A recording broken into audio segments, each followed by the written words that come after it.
Hey Wildcats, and welcome to the final video of the Plagiarism Awareness Workshop. Give yourself a round of applause for making it this far. So I know, I get it, it's been a long hour maybe for some of you, and I've given you all so much information relating to plagiarism that maybe you might have forgotten about it. So that's essentially what this video is about. We're going to be reviewing all these concepts that I went ahead and taught during the last hour. That way you can incorporate your learning into your academic career and also your professional career. So without further ado, let's get started. So we went ahead and kicked off the workshop by talking about what plagiarism is, the different types of plagiarisms, and I also gave you all an example, goofy example. So, when you're with a group of friends, you go out having a good time, and then you say this joke, no one hears it except this one friend, who repeats the same joke, and then everyone starts laughing, Sucks. It's one of my pet peeves, but that's essentially what plagiarism is. So imagine just being the author in those shoes, and then you having like so many people steal that work and that idea you worked for a long time, just for them to like take all the credit. Yeah, plagiarism. So you always want to remember one of the main key points in this entire workshop is that if the information is not coming straight from you or from your thinking, and you find it through like maybe an external source, a conversation, an idea, a book, a web page or something like that, remember to always give credit when it's due, because you're not coming up with that idea. Someone else came up with that idea to give you that information for you to present in a way to further improve upon your argument, whether that's in a research paper, in a presentation, or such things, right? So yes, of course, there's a couple of reasons of why you may have plagiarized. Maybe because you had no time, you procrastinated, maybe things were out of your control, or it was accidental, or maybe you came from an educational background, right? But that's essentially what this workshop was, an educational intervention to help you make these better decisions. So now that you have all this information on plagiarism, you should be able to apply it into your career and also into your academic years. So in the last video, we went ahead and talked about, well, briefly, some techniques on how you can avoid plagiarism in the future, in order for you to not get another academic integrity infraction and to not commit those mistakes when you enter the professional world. But I get it, I was a student too, I am still studying, and I know how heavy PowerPoints can be on you. So let me just provide you with a couple of visual cues and the key points from that presentation specifically, so that you can go ahead and take notes. I'm going to go ahead and provide you with 3 tips I use to avoid plagiarism. The first one being that I always keep a separate Word document for note taking and stuff, right? So whenever I'm writing a research paper, and in order for me to make sure I do not miss out on those sources, I either go to like the last page of my document, or I open up another separate Google document. I write down the main idea I found within that, and then I also provide the link for me to like refer back to and stuff. That way I'm able to keep track of my sources, and I can go ahead and cite them like once I am wrapping up my paper. Secondly, I use this tool all the time, but I use Grammarly Citation Machine and Turnitin to make sure I am not plagiarizing. These softwares have recently oriented towards favoring students in the way of detecting plagiarism, detecting maybe artificial intelligence use and stuff like that, to make sure the student is not able to get in trouble, and to also ensure that the work they are submitting is authentic to themselves, not something created by a computer. Or maybe it'll help you like also avoid accidental plagiarism, which, as I had mentioned, is one of the common violations we see here at the Dean of Students office. So I would strongly recommend to have these noted down somewhere. Have Purdue OWL, Citation Machine, and any other campus resource that we have available. As a side note on the side, right, whenever you're writing a research paper, you can always refer back to it and then use that to your advantage too, especially when it comes to detecting plagiarism within your paper.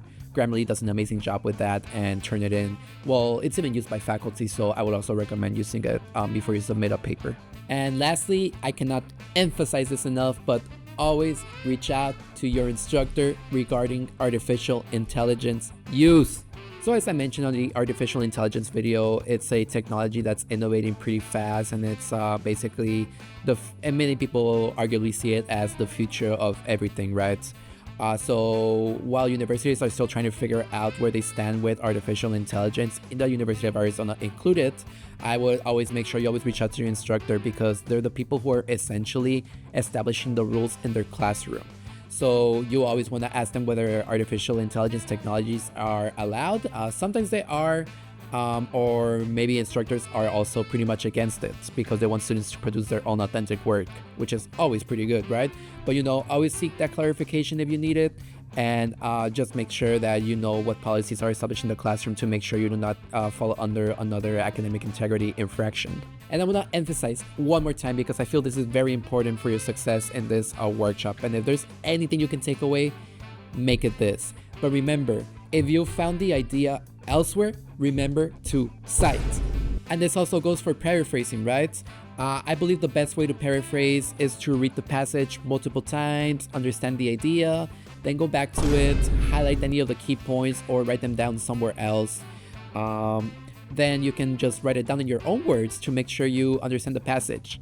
You also then want to review both of them, your passage and what you wrote, to make sure the ideas are not very similar, because then again, this can also lead to some plagiarism, right? Maybe a sentence you read is ingrained in your mind and you essentially put it into writing, and you want to be careful because that can be plagiarism. And then lastly, well, if that happens, make those edits, use synonyms. And then, well, lastly, you always want to make sure you are providing that citation I provided in the past. Maybe you don't remember what I'm saying. Here's an example currently on screen. You want to make sure you include the idea in your own words, and then at the end of the sentence, have those parentheses and also the name of the author, maybe the page number you found that on, the article number, or what year it was published. That's the best way to paraphrase, in my opinion. And I think across many different educational systems too, that's the way it's been and will continue to be, at least I'm hoping. Yeah, if anything, I'll update the workshop. Also, just remember, do not copy and paste. It's bad, very bad. Instead, make sure you use campus resources to your advantage. Many of these are already free to you as a student. Many of these are found online and are also free. Remember, Purdue OWL, Citation Machine, the university libraries have a citation block whenever you're looking for a book. You also want to make sure you use resources like the Think Tank or the Writing Skills Improvement Program, or even also reach out to your instructor. They may know a little bit about how you can avoid plagiarism, and maybe they have a proper or preferred way for you to cite and can provide you with a guide. Use them all. The last message I really want to leave you all with is to remain true to your own work. Here at the Dean of Students Office, we care about your success as a student, and we really want to make sure you make an impact in the world. As Arizona Wildcats, we're expected to live up to the standards of integrity. Be honest, be ethical, be just, because essentially those skills that you're learning right now in the classroom are going to directly translate into your professional career. That's how success is found. We love hearing our Wildcats succeed and reading all those success stories from our alumni. And if you do have any questions or have a challenge within your Wildcat journey, you can always reach out to us, the Dean of Students Office. We really care about your success as a student. We want to make sure you're having the best Wildcat journey possible. So if there's a mental challenge, if maybe you're struggling with the class, or you're trying to find a sense of community within campus, reach out to us. Lastly, I want to thank you all for making it to the end of this workshop. I know that handling all these academic integrity sanctions can be a little bit stressful to you, but I am really hoping, and I believe that the content I went ahead and shared with all of you will be very beneficial as you continue your Wildcat journey. Remember, this workshop served as to educate you on the plagiarism policies within the University of Arizona. So do not plagiarize again. I'm serious about this.